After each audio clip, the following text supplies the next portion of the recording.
Despite mostly taking place in the far, far off reaches of outer space, Thor Ragnarok hits very close to home for many Marvel fans. Like most films from the Marvel Cinematic Universe, it's full of some pretty deep cuts into Marvel's comic pages. Here are a few Easter eggs you'll find in Ragnarok, and of course there are Hulk-sized spoilers ahead. Throg. The first and most obvious reference to Marvel Comics' strange history is when it's revealed that Loki once turned Thor into a frog. That really happened, for a couple of issues at least, during one of Loki's many attempts to overthrow Asgard. It all starts in Thor issue 364, and winds its strange way through Thor, Frog of Thunder, meeting a bunch of rats, escaping death by alligator, playing a game of Frogger across a road, and having a run-in with a psychic flute-playing Morlock in the sewers. While a completely different Throg would eventually take up the mantle after Thor reverted back to his hunky Asgardian form, it's such a weird part of Thor history that it may just be one of his most iconic tales. By Beast & Company. Throg isn't even the most unexpected character to show up in MCU continuity over the course of Ragnarok. Sure, weirdos like Howard the Duck and Cosmo the Space Dog are strange, but it rarely gets more bizarre than the 4 characters whose enormous busts are positioned around the Grandmaster's tower, all of whom were presumably champions at one point. First, there's Beast, a robot who bears a pair of impossibly stacked faces, and who made his first appearance in The Incredible Hulk issue 169. You'll also find a bust of Ares, Marvel's very own god of war, who appeared in Thor 129, and another character whose power seems far too enormous to comfortably slip into a Marvel film. Third, there's Beta Ray Bill, a deer-like alien with the same powers as Thor, and a powerful ally to Asgard who first appeared in Thor issue 337. Finally, there's Man-Thing, a magical scientist turned swamp monster who is definitely from Earth, and the only one among these champions to not have a special connection to Hulk or Thor. As the garbage dump of the universe, Sakaar really sees some diversity, but let's head back to that crazy space deer for a second. Exiled Asgardians.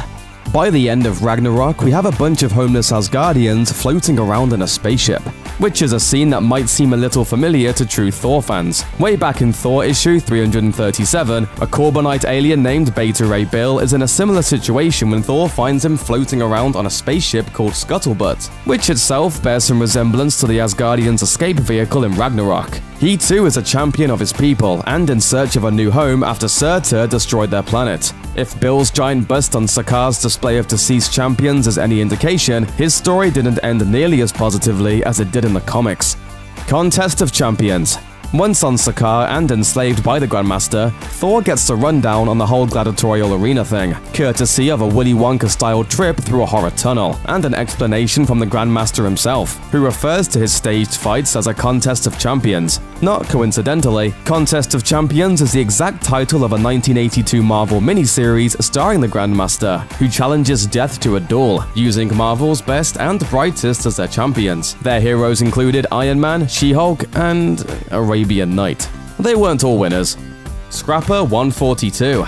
While Thor's original lady captor isn't even given a formal name aside from Scrapper 142, she's generally referred to as a Valkyrie. There's some precedent for both names, even if neither are totally correct. Marvel's Valkyrie, or rather an imposter version of her created by the Enchantress, plays a major role in a one-shot tale in The Incredible Hulk issue 142. The Valkyrie in Ragnarok isn't the one and only Valkyrie, and the number 142 is a pretty big hint that she's just borrowing the name for now. So, where's the real Valkyrie? It's possible that we see Marvel's original heroine being spared during Scrapper 142's flashback battle with Hela. Given that the word Valkyrie also applies to a whole regiment of warrior women, it's safe to assume that the name probably gets passed around a lot. Infinity Gauntlet. One of the most confounding things in MCU mythology is the presence of the Infinity Gauntlet. While it's become the locus of absolute power over the course of Marvel's films, it made its first appearance in the original Thor, as a treasure stored safely in Asgard. While it was mostly a throwaway reference to some intense cosmic Marvel stuff, it led many eagle-eyed Marvel fans to wonder why there was more than one Infinity Gauntlet floating around the MCU. Since Thanos clearly had one also. The entire scenario is retconned in one line, when Hela calls the gauntlet in Asgard out as a fake. Problem solved, right? But why did Odin keep a dummy glove in his basement? Was it a decoy? Did he think it was real? Or did he just pick it up at Comic-Con and thought that it really tied the room together? The world will never know. King Kirby.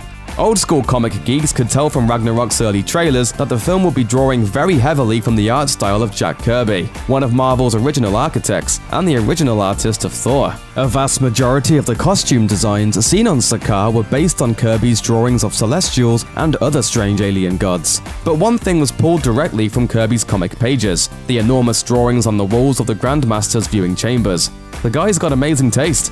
And of course, nobody missed Thor's original creator, Stan Lee, as Sakaar's shaky-handed barber, right? And speaking of Marvel's many creators, there's also Cousin Carlo, played by Stephen Oliver. He may be a bit of a throwaway character, and he's most definitely melted all over the Grandmaster's floor, but he was named after artist Carlo Pagulayan, who illustrated part of Marvel's Planet Hulk storyline, which served as the inspiration for much of Ragnarok.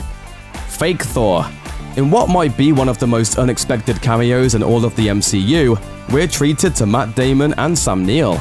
Damon and Neill are playing the parts of Loki and Odin respectively, in Loki Odin's very own self-aggrandizing play. The actor playing fake Thor is a little harder to pin down, because it looks a lot like Chris Hemsworth. The reason for that is that he's played by another Hemsworth, Chris's brother Luke. Although it's brief, it's a pretty cleverly cast handsomely Hemsworthy Easter egg. Thanks for watching. Click the looper icon to subscribe to our YouTube channel. Plus, check out all this cool stuff we know you'll love too.